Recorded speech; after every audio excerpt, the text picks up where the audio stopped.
Hotel থেকে নামা পড়ছি, এটা ছিল আমাদের হোটেল। আমরা চলে যাব হচ্ছে চন্দ্রনাথ পাহাড়ে।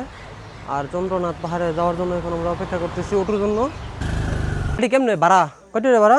10 টাকা। পরে 20 টাকা পাইলাম।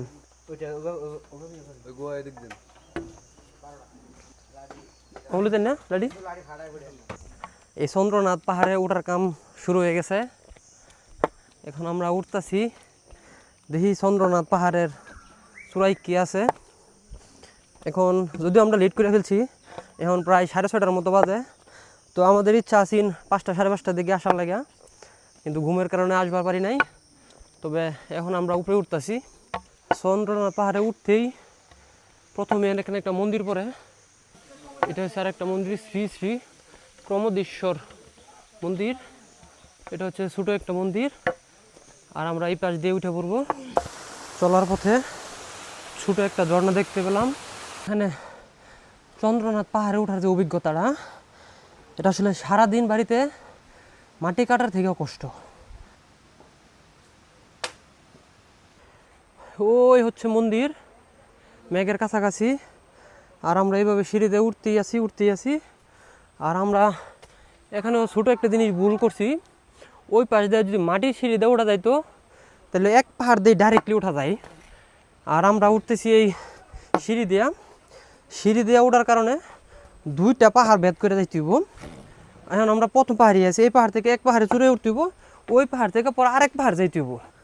তবে মাটি দিয়ে উঠলে একটু সময়ও কম লাগতো, আর একটু সহজও হইতো। ভাই ভুলেও কেউ সিঁড়ি দিয়ে উঠতে দেন না। যদি উঠেন ভাই, ওই মাটির রাস্তা দিয়ে উঠবেন পাহাড়ে। মানে ওই মন্দিরে আমরা প্রচুর কষ্ট করছি, হাইটে আইছি। আর যদি দেখেন, এনে কিন্তু মোটরসাইকেল দেওয়া আসা যায় খুব সহজেই। মোটরসাইকেল দেওয়া আসছে, কারণ এখন ভোর 7টা বাজে, এই জন্য বেশি একটা গাড়ি করে নাই। আর এনে কিন্তু এদিক দিয়ে রাস্তা, এদিক দিয়ে মানে সাগর নাকি। আর এদিক দিয়ে হচ্ছে মোটরসাইকেল বা সিএনজি দিয়ে আসা রাস্তা।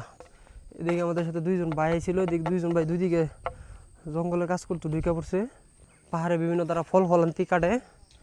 আর তারা ভাই এই পাহাড়ে উঠছে মনে হয়েছে তাদের কাছে দুধ ভাত। তারা সপ্তাহে উঠে, প্রচুর পরিমাণ কুয়াশায় দিকে কী আছে কিছুই বোঝা যায় না। আর এই যে একটা মোটরসাইকেল, এনে কতক্ষণ পরে গাড়ি ঘুরে বইরে যাবো। এখন খুব সুন্দর মেঘ, এই যে আমরা উঠে পড়ছি। আর অল্প একটু জায়গা, মেঘ আর মেঘ। বীর পুরুষ কীভাবে উঠবে এই কুত্তাটা? এ হচ্ছে সেই শ্রী শ্রী চন্দ্রনাথ মন্দির। এই মন্দিরে আসার লাগিয়াই জীবন যৌবন সব দিলাম। বাঁশ কেবে লেগে পারে ওটা। সকালবেলা তো এই জন্য খুব বেশি একটা মানুষ নাই। মহানার্থী শ্রী শ্রী চন্দ্রনাথ মন্দির, লেগে এটার নাম দিছে চন্দ্রনাথ পাহাড়। কাম তো শেষ মোবাইল আস্তে আস্তে নিচে নেমে যায় নাকি বলি দে। ওই যে হেদিকে দেন মন্দির আছে, দোকানপাটগুলো আস্তে আস্তে খুলবো। আর এটা হচ্ছে সেই মাটির রাস্তা, কাম শেষ। এটা ছিল পুরানা মন্দির। এই মন্দির থেকে পরে এই মন্দির তৈরি হয়েছে। সিঁড়ির অভিজ্ঞতা নিছি, এখন আমরা মাটির রাস্তাটা নামার অভিজ্ঞতাটা নিলাম। দেখি আল্লাহ ভরসা। মাটিতে ওড়া সহজ, মাটির রাস্তা দেওয়া আর সিঁড়ির রাস্তা দেওয়া ওড়া কঠিন, নামা সহজ। এই দোকানদারের যে লোকগুলা, এগুলা কি এই নিচের থেকে কি দোকানদারি করে? এনে যে এই দোকান, এইসব এক দোকানদারের সাথে আলাপ হইলো যে একজন দোকানদারে প্রতিদিনই এই নিচ থেকে উপরে উঠে আসা দোকানদারি করে। আঙুলকে বানাই লাইছেন।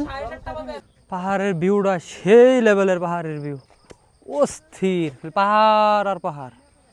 এই জন্য এখানে ছোট একটা মন্দির পাওয়া যায়। পানিটি যে নিতাছে তো উপরে হেঁটছে, পানিটিতে কয়টা লাভ হইব?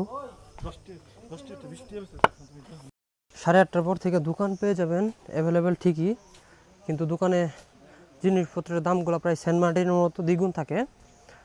আর তাদেরও তো কিছু করার নাই, দাম দেবে সেরকম না। তারা তো সারাদিনে যে কষ্ট করে উঠে, এটা তাদের লাগবে।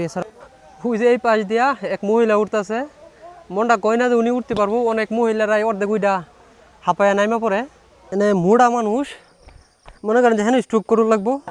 আর মোড়া মানুষ যদি একটা উঠতে, এটা ফুটবলের মতো গড়ায় গড়ায় নিচে পড়ুক লাগবো। আর এরা উপরে উঠতেছে বিভিন্ন কিছু ফলান্তি সংগ্রহ করবার লাগে। লাঠিটা জমা দিয়ে দিতেছি। ভাই লাঠিটা আপনি করে দিয়েছিলাম না?